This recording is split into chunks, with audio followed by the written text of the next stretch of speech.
Thank you for watching our video. Please give us a big like, subscribe to our channel for new videos every day with amazing cars. Leave us your opinion in the comment section on the video. Thank you. The melding of Silicon Valley and the traditional automotive industry continues.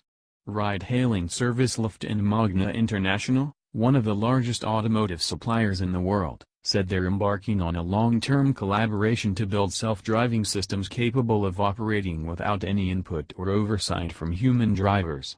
Magna will invest $200 million in Lyft as part of the arrangement.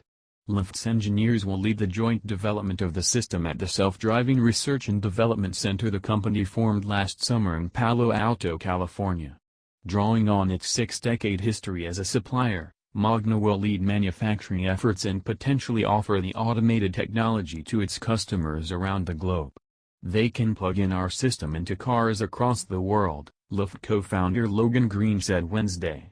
They can deploy self-driving systems to all the OEMs they work with. From Lyft's perspective, we don't want just one or two companies to have access to self-driving technology. We want every single OEM to make self-driving vehicles, and for those vehicles to operate on the Lyft network.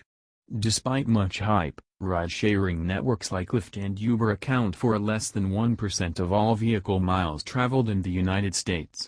But a proliferation of self-driving vehicles could accelerate Lyft's vision of shifting the transportation landscape away from one based on personal ownership of cars and toward one that favors subscription services. Just as consumers now subscribe to Spotify to listen to music, Green advocates for a system in which they subscribe to access for cars. He posited Wednesday that such a service might cost $200 per month for 1,000 miles in a Lyft vehicle. Whatever the specifics on a final price point, self-driving technology is what makes such a service, along with its low price, theoretically possible.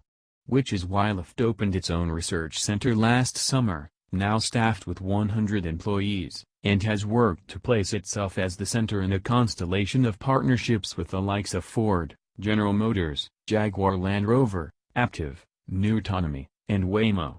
With the exception of its partnership with GM, which involves an investment of at least $500 million, the Magna relationship appears to be a closer-knit pairing than most others for Lyft, with the ride-hailing service receiving a substantial investment and entrusting Magna with the manufacturing of these systems, once they're developed.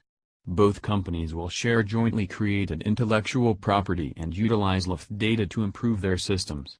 Employees of the two companies have already been working together in Palo Alto for several months. The progress is really impressive, said Magna Chief Technology Officer Swami Kotagiri. Lyft brings ride-sharing leadership and the opportunity to bring the self-driving systems to a large network.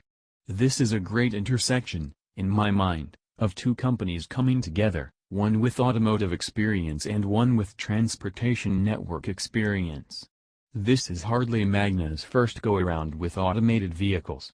Based in Ontario, the company has been among the market leaders in producing advanced driver assist systems and has already worked as part of an ongoing collaboration with BMW, Intel, and Mobileye on autonomous technology. There's no timetable on when Lyft and Magna intend to have the system ready for deployment. In a written statement, both said it will be available for the market over the next few years. They intend to build a system that encompasses all the necessary components for self-driving vehicles, what's known as a full-stack solution. At the onset, the system is expected to be capable of Level 4 autonomy, fully driverless vehicles that require no monitoring from humans, although these cars may be restricted in operations to certain geo-fenced locations or constrained by weather conditions. Eventually, Lyft officials said Wednesday, it would build toward Level 5 operations, in which fully self-driving cars can go anywhere at any time.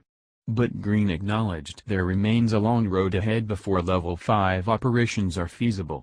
Magna produces materials for the auto industry in 335 factories located in 28 countries around the world. Its products run the gamut from exterior body systems to plastics to all-wheel drive systems to advanced driver assist features that can handle driving during traffic jams.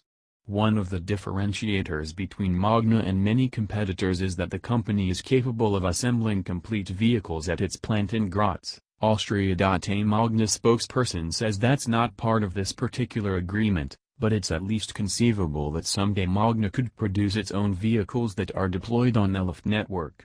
Whether it's the concrete plans to co-develop self-driving systems and sell them to automakers, or perhaps one day installing the technology in its own vehicles, this latest deal entrenches Magna as an important supplier to both traditional auto manufacturing and tech companies alike. For Lyft, it bolsters the company's position as a potential hub for self-driving rides that could help turn Green's big vision for future transportation into a reality. Thank you for watching our video. Please give us a big like, subscribe to our channel for new videos every day with amazing cars. Leave us your opinion in the comment section on the video. Thank you.